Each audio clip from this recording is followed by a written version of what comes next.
जय हिंद सभी को। तब पूरा खुश हैं आप लोग ने, मस्ती में पूरा दिन गुजर रहा है। तो चलिए, और 2 सप्ताह भी नहीं है आप लोग के पास और बहुत जल्दी रिजल्ट आ जाएगा। तो रिजल्ट में आप लोग देखे होंगे कि पार्ट ए और पार्ट बी होता है। तो आखिर ये क्या है, इसका क्या वैल्यू है, मेरिट बनाते समय इसका क्या उपयोग है, इसके बारे में हम लोग ज़रा सा समझने का प्रयास करेंगे। और बहुत सब चीज़ है, अगर समय रहा और याद आया तो बहुत बात क्लियर करेंगे। मॉर्निंग में भी कुछ कुछ बात क्लियर हम किए थे, ठीक है। और इसी प्रकार से हम लोग बातचीत करते करते ये जो कुछ दिन जो है 2 सप्ताह से कम का समय 20 जनवरी तक, ये आप इसको इस समय को काट सकते हैं अच्छे से, ठीक है। तो आइए, इधर उधर का बात नहीं करके पहले हम लोग बात को समझते हैं। तो देखिए, अभी वीडियो बना रहे हैं आप लोग के लिए और हम भी आराम में ही हैं अभी थोड़ा सा। तो आइए शुरू करते हैं कि पार्ट ए पार्ट बी क्या होता है। तो देखिए, पिछले बार का घटना आपको समझाने का हम प्रयास करते हैं कि पिछले बार इसका क्या यूज़ था और इस बार इसका यूज नहीं है, मतलब यूज होते हुए भी नहीं है। अब कैसे नहीं है, देखिए आप लोग बहुत प्रकार से मेरिट का डिस्कशन किए होंगे, फाइनल कटअप के बारे में सोचे होंगे, समझे होंगे, लेकिन अभी भी बहुत सारे ऐसे स्टूडेंट हैं जिनके माइंड में ये बात घुसता ही नहीं है कि आखिर किस प्रकार से मेरिट बनता है, कैसे क्या होता है। उनको ठीक है, मानते हैं कि वो नौकरी ले लेंगे, लेकिन कम से कम इतना तो समझना चाहिए कि आप 3 साल जिस भर्ती प्रक्रिया में घूम रहे हैं अभी तक, उसका प्रोसेस क्या है, कैसे क्या होता है। अरे इतना तो जानकारी रखना चाहिए, समझे कि नहीं। तो चलिए हम आपको बताते हैं कुछ कुछ। तो पार्ट ए और पार्ट बी का पिछला बार आप लोग पार्ट ए और पार्ट बी के मतलब जानते ही होंगे। आप लोग का जब रिजल्ट आप लोग अपना देखे होंगे तो उसमें देखे होंगे कि आपका डिस्ट्रिक्ट एरिया लिखा है और नीचे उसका पार्ट ए और पार्ट बी में आपका कितना नंबर आया है वो लिखा है, ठीक है। देखिए, हम और एक बार कह देते हैं कि जिसको समय नहीं हो वो वीडियो नहीं देखिए, दूसरा काम कीजिए। जिसके पास समय हो वही समय को काटिए, और सब टाइम पास करने के लिए हम वीडियो बना रहे हैं, कुछ विशेष फ़ायदा नहीं है वीडियो देखने से, ठीक है।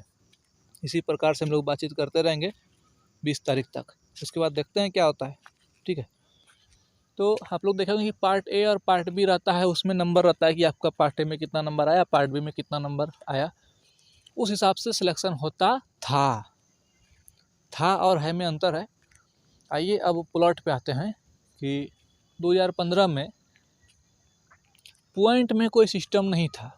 पॉइंट सिस्टम बोले तो अभी किसी का नंबर है 75.6 के बाद भी 5 अंक तक नंबर है, समझ रहे हैं ना, दशमलव के बाद भी 5 अंक तक नंबर है स्टूडेंट का। तो ये हो गया पॉइंट सिस्टम, जो कि बड़ा अच्छा सिस्टम लागू किया है। ये पहले नहीं था।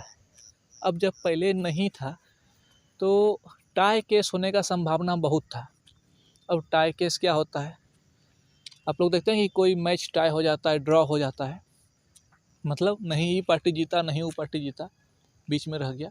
वही जब किसी भी डिस्ट्रिक्ट एरिया में एक कैटेगरी में, और जब 2 कैंडिडेट का या और भी किसी का, या मान लीजिए 10 कैंडिडेट का सेम सब कुछ मिल गया, उसका नंबर भी उतना ही मिल गया। अब देखिए क्या सिस्टम होता है, पहले सिलेक्शन किसका होता है।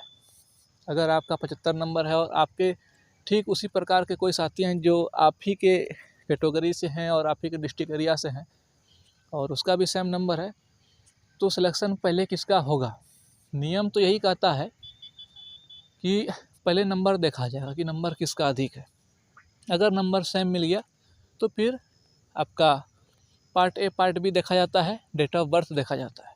तो पार्ट ए और पार्ट बी का यूज होता है उसी समय जब टाई केस होता है, ठीक है। इसी प्रकार से जब कुछ स्टूडेंट के नंबर सेम मिल जाते हैं, सेम कैटेगरी में, सेम डिस्ट्रिक्ट एरिया में, उस समय ये पार्ट ए और पार्ट बी का यूज होता है। और पार्ट ए और पार्ट बी भी अगर सेम मिल गया तो डेट ऑफ बर्थ देखा जाता है कि जिसका उम्र अधिक हो रहा है उसका पहले सिलेक्शन होता है, ठीक है। तो देखिए, हम रात में भी घूम फिर के आप लोग के लिए वीडियो बना रहे हैं, अभी चल रहे हैं, पैदल चल रहे हैं, देख लीजिए, मजाक नहीं कर रहे हैं आपसे। तो और हालांकि बैठ के भी वीडियो बना सकते थे, लेकिन फिर सोचे नहीं, अब जब बोल दिए तो कुछ बातचीत कर ले जाए, ठीक है। तो पार्ट ए और पार्ट बी को समझिएगा, बहुत सारा माइंड में बात चलते रहता है, अगर बताना शुरू करें तो समझे लंबा लंबा वीडियो, लेकिन चलिए 10 ही मिनट में उसको कवर करते हैं। तो उसके बाद डेट ऑफ बर्थ देखा जाता है, और डेट ऑफ बर्थ अगर भी सेम मिल गया, अगर आपका डेट ऑफ बर्थ है उसका भी डेट ऑफ बर्थ है, नंबर भी सेम है, पार्ट ए पार्ट बी भी सेम है, तो उसके बाद क्या देखा जाता था कि अल्फ़ाबेटिक सिस्टम, मतलब आपका नाम अगर डी से शुरू होता है और उसका नाम अगर बी से शुरू होता है, तो जिसका नाम पहले वाला अल्फ़ाबेटिक से शुरू हुआ उसको पहले जॉब मिलेगा। ये सिस्टम है और ये नियम कहता है। अगर आप लोग नहीं जानते हैं तो जान लीजिए, और जीवन में भी काम देगा। आप लोग भविष्य में LDC का एग्ज़ाम दीजिएगा ना जी डिपार्टमेंट में, वो उसमें तो इसका बहुत यूज है, पार्ट ए पार्ट बी का। और आपको अभी जो बता रहे हैं कि टाई केस होने वाला, इसका बहुत यूज है। इसीलिए ये मत सोचिए कि कोई भी जानकारी बर्बाद हो रहा है, आप जानकारी लीजिए।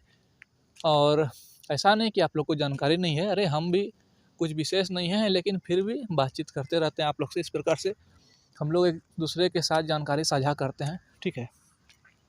तो अल्फ़ाबेटिक देखा जाता है सिस्टम कि किसके नाम के आगे में पहला अल्फ़ाबेट वाला सिस्टम, अगर किसी का ए है और किसी का पी है तो पहले ए वाला को लेगा। इसी प्रकार से सिलेक्शन होता था। लेकिन इस बार भी आप देखें कि पार्ट ए और पार्ट बी है, तो क्या सिस्टम है इसका, आखिर कैसे होगा? तो इसको समझने का प्रयास कीजिए कि ये 2015 नहीं है, ये 2018 में अभी आप चल रहे हैं। भले 21 आ गया, लेकिन आप 2018 के विद्यार्थी हैं। तो इसमें क्या सिस्टम है कि ठीक है, पार्ट ए पार्ट बी तो दे दिया गया है देखने के लिए, लेकिन इसमें टाई केस होने का मतलब 2 आदमी का या 10 आदमी का नंबर सेम मिलने का बहुत ही कम संभावना है। अब संभावना कैसे कम है वो आप लोग अपना दिमाग लगाइए कि पॉइंट में 5 अंक तक नंबर गया है, ठीक है। अब ऐसा संभावना है, आप मन में ज़रा सोच के देखिए कि एक ही डिस्ट्रिक्ट एरिया में, एक ही स्टेट का एक ही डिस्ट्रिक्ट एरिया में, एक ही कैटेगरी में कितना स्टूडेंट का नंबर एकदम सेम मिल सकता है? एकदम सेम नहीं मिल सकता है। पहले पॉइंट में सिस्टम नहीं था, तो चलिए भाई उसका भी नंबर 70 है, उसका भी नंबर 70 है, उसका भी नंबर 70 है, डेट ऑफ बर्थ भी सेम है साला, समझे ना? तो टाई केस हो जाता था, और ऐसा हुआ भी है, ऐसा हुआ भी है, और इसीलिए ये सब सिस्टम दिया जाता है। लेकिन इस बार पार्ट ए का और पार्ट बी का यूज होते हुए भी यूज नहीं होगा, इसलिए हम ये बात आपको शुरू में बोले। काहे कि पॉइंट के 5 अंक तक नंबर है। अब ये जरूरी थोड़ा ना है कि मिलबे करेगा, ठीक है। अगर मिल गया तो पार्ट ए और पार्ट बी को देख लिया जाएगा। आप जिसको जानते हैं कि कैटेगरी वाइज है इसमें, कि मैथ और रीजनिंग और जनरल नॉलेज, हिंदी सब, ठीक है। पार्ट ए और पार्ट बी में दोनों का अलग अलग है। तो पार्ट ए और पार्ट बी का यूज इस बार उतना नहीं होगा, क्योंकि टाई केस होने का संभावना ही नहीं है, ठीक है। अगर एक आध हो जाता है तो देख लेगा part A part B, date of birth देख लेगा, उतना दूर तो जाने का मौका ही नहीं लगेगा। क्योंकि सबसे पहला पॉइंट क्या है कि आप किसका नंबर अधिक है। अब आपका नंबर है 70.0042, समझे कि नहीं बात को? जितना भी रहे 5 अंक तक और दे दीजिए। और किसी का नंबर वही आपका नंबर से कुछ एकदम पॉइंट में 0.0000 पॉइंट में भी कुछ अधिक है, समझे ना? तो उसका सिलेक्शन हो जाएगा। उस समय पार्ट ए और पार्ट बी का सब काम खत्म हो गया। लेकिन नियम है, सब एग्जाम में चलता है, तो पार्ट ए और पार्ट बी का यही रोल है, क्या समझे? लेकिन ये भर्ती प्रक्रिया जो अभी आपका चल रहा है 18 वाला, पॉइंट सिस्टम करके पार्ट ए और पार्ट बी का उतना यूज नहीं है। हम जो बता रहे हैं यही बात सत्य है, और इसको समझने का प्रयास कीजिए। आप लोग बहुत महान आदमी हैं, हम जानते हैं, ठीक है।